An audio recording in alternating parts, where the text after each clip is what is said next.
Welcome to prime 9 news prime time debate. Me Silveri Srisailam. Prime 9 news ప్రేక్షకులకు వీక్షకులకు కనుమ శుభాకాంక్షలు. రాష్ట్ర వ్యాప్తంగా ఎంతో ఆనందోత్సవాలతో సంక్రాంతి సంబరాలు కొనసాగుతున్నాయి. ప్రతి ఒక్కరికి ప్రైమ్ 9 న్యూస్ తరపున శుభాభివందనాలు తెలియజేస్తున్నాం.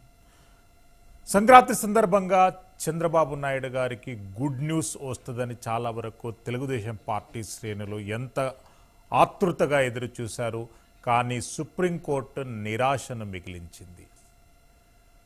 స్కిల్ డెవలప్మెంట్ స్కామ్లో చంద్రబాబు నాయుడు గారిపై నమోదైనటువంటి కేసును క్వాష్ చేయాలని గతంలో హైకోర్టుకు ఫిర్యాదు చేసుకోవడం జరిగింది. హైకోర్టు తోసిపుచ్చడంతో సుప్రీంకోర్టు ఈ అంశంపై ఫిర్యాదు చేసుకున్నారు. పిటిషనర్గా చంద్రబాబు నాయుడు గారు న్యాయం జరగాలని చెప్పి సుప్రీంకోర్టును ఆశ్రయించారు. అయితే సెక్షన్ 17A ఎంతవరకు వర్తిస్తుంది వర్తించదు అనేటటువంటి అంశం పైనే ప్రధానంగా చంద్రబాబు నాయుడు గారి తరపున న్యాయవాదులు ఆర్గ్యుమెంట్ని వినిపించారు.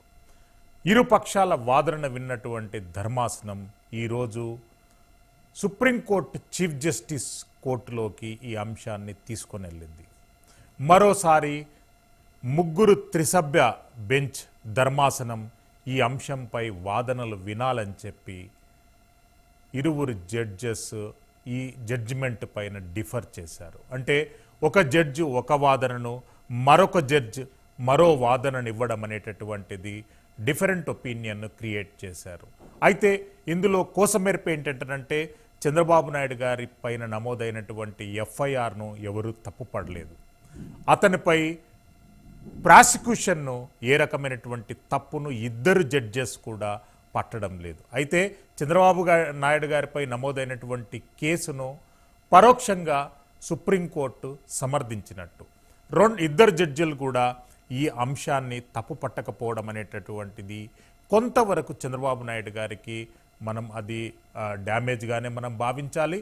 అయితే సుప్రీంకోర్టు ఉన్నత న్యాయస్థానం చీఫ్ జస్టిస్ గారి న్యాయకత్వంలో ఏర్పడేటటువంటి ధర్మాసనం ఈ కేసు పైన ఎలాంటి క్లారిటీ ఇస్తుంది, ఎలాంటి ఫైనల్ రిజల్ట్ ఇస్తుంది అనేటటువంటి ఆతృత అందరిలో కొనసాగుతుంది.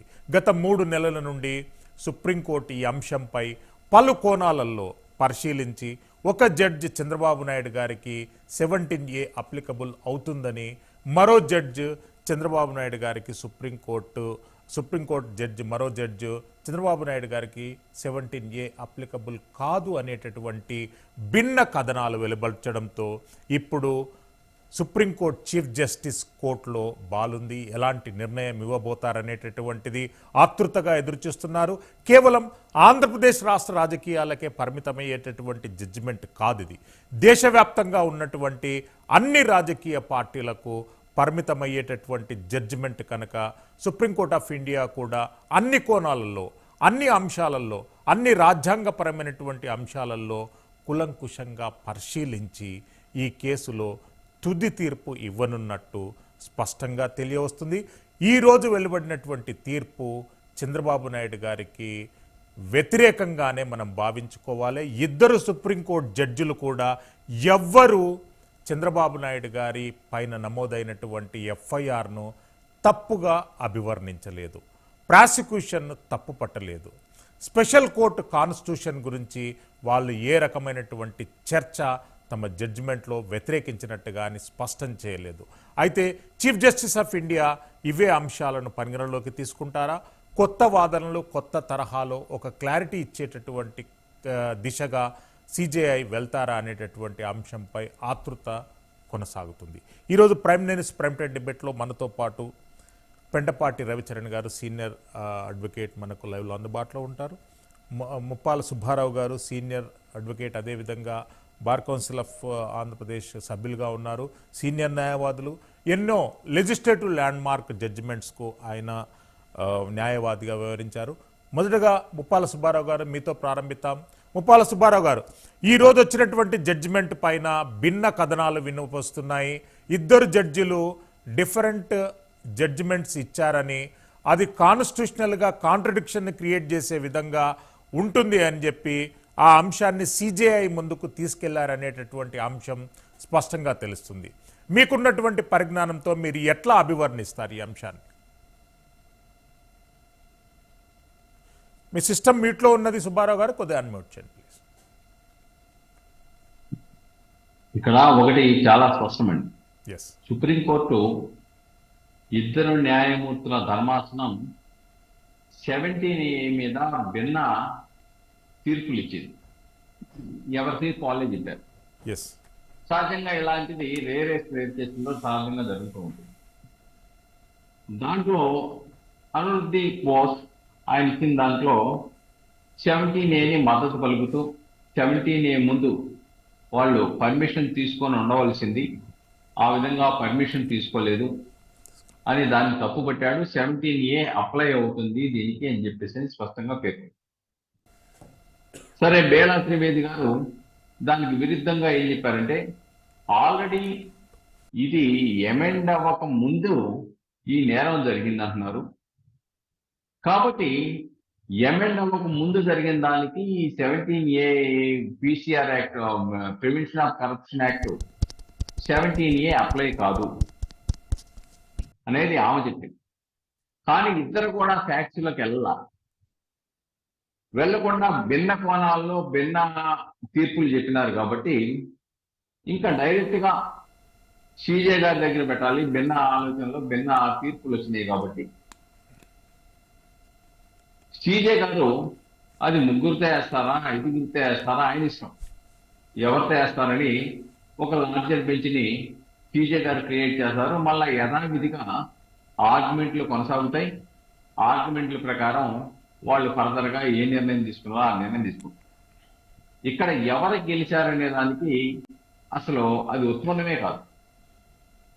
ఎంచేతంటే చంద్రబాబు నాయుడు గెలిచారా లేకపోతే జగన్మోహన్ రెడ్డి గెలిచారా అనేది ఇక్కడ సమస్య కానే కాదు. ఆ దిశలో వాళ్ళ తీర్పులు ప్రస్తావించలేదు. ఎందుకంటే డీప్ గా కేసులో కనుక ప్రస్తావించుంటే అన్ని విషయాలను ప్రస్తావించేవాళ్ళు. దాంట్లో అనేకమైన అంశాలు ఉన్నాయి. అరెస్టు చేసేటప్పుడు ఎందుకు అరెస్టు చేస్తున్నావో తెలియపరచాలి అని ఉన్నప్పుడు దాంట్లో క్లియర్గా అదేం చెప్పలా, ఓన్లీ కేసు నెంబరు సెక్షన్లు మాత్రం చెప్పారు. అరెస్టుకు రీజన్స్ చెప్పాలి కదా, రీజన్ చెప్పలా. అలానే ఎఫ్ఐఆర్లో అసలు కేసే క్రైమే లేదు, ఈయన పేరు లేదు, ఈయన మీద ఆరోపణ లేదు. 2021లో పెట్టారు. 2022లో కో ఎక్యూజ్డ్ చెప్పినటువంటి దాన్ని పరిగణలోకి తీసుకొని ఈయన్ని చంద్రబాబు నాయుడు గారిని 8/9/2023లో కోర్టులో A37గా ఈయన్ని, A38గా అచ్చెన్నాయుడు గారిని వెళ్తూ మెమో వేశారు. అదే రోజు రాత్రి ఎక్కడైతే కర్నూలు జిల్లా నంద్యాలలో ఈయన ఉన్నాడో అక్కడికి వెళ్ళిపోయి ఆ నైట్ అంతా అక్కడ ఉండి మరుసటి రోజు ఉదయం 6 గంటలకు అరెస్ట్ చేశామని చెప్తున్నారు. అంటే ఇది విత్ ఇన్ షార్ట్ పీరియడ్ లో జరిగిపోయింది. అంతేకాకుండా ఇప్పటికి కూడా బెయిల్లో ఆర్డర్ ఇచ్చేటప్పుడు కూడా స్కిల్ డెవలప్మెంట్ దాంట్లో ప్రాథమికమైనటువంటి ఆధారాలు లభ్యం కాలేదు అనేది ఆ బెయిల్ ఆర్డర్లో ఉన్నటువంటి అంశం స్కిల్ డెవలప్మెంట్ కేసు. కానీ అలానే మొన్న ఇచ్చినటువంటి 3 కేసులు ఉన్నాయి. ఇసుక, మద్యం, అలానే ఇన్నర్ రింగ్ రోడ్డు. దాంట్లో బెయిల్ ఆర్డర్ ముందస్తు బెయిల్ ఇస్తూ దాంట్లో ప్రస్తావించింది ఏంటంటే అసలు ప్రాథమిక ఆధారాలు లేకుండా ఎందుకు అరెస్ట్ చేయాలని అనుకుంటున్నారో అర్థం కాలేదు అని చెప్పేసి రాదు. అంటే బయట చెప్పేదానికి కేసుల్లో చెప్పేదానికి పొంతనం లేదు. ఏదైతే ఆధారాలని సేకరించి న్యాయస్థానానికి ఇవ్వడం ద్వారా ఎవరి మీద ఆరోపణ ఉందో ఆరోపణను నిరూపించడానికి CID కూడా ప్రయత్నం చేయాలి. ఆ దిశలో ప్రయత్నం చేస్తున్నట్టుగా కనబడుతుంది. ఇక్కడ దీంట్లో కూడా 17A అనేది ఇక్కడ ఒకటే ప్రశ్న. 17A గతంలో 2021లో state of Rajasthan versus Tejmal Chaudhary కేసులో వాళ్ళు ఏం చెప్పారంటే FIR నమోదు 26/7/2018 తర్వాత నమోదు చేసిన అన్ని FIRలకి 17A అప్లై అవుతుందని చెప్పారు. అలానే రసెల్స్ కేసు కానీ అలానే యడ్యూరప్ప కేసు కానీ చాలా స్పష్టంగా 17A ఎప్పుడు అప్లై అవుతుందో పర్మిషన్ ఆ యొక్క ముఖ్యమంత్రిని అరెస్ట్ చేసేటప్పుడు గవర్నర్ యొక్క అనుమతి తీసుకోవాలనే కేసులు దాంట్లో స్పష్టంగా చెప్పారు. కానీ ఇది ఆంధ్రప్రదేశ్ చంద్రబాబు నాయుడికి పరిమితం కాదు ఇది. ఎందుకంటే ఎస్ ముప్పాల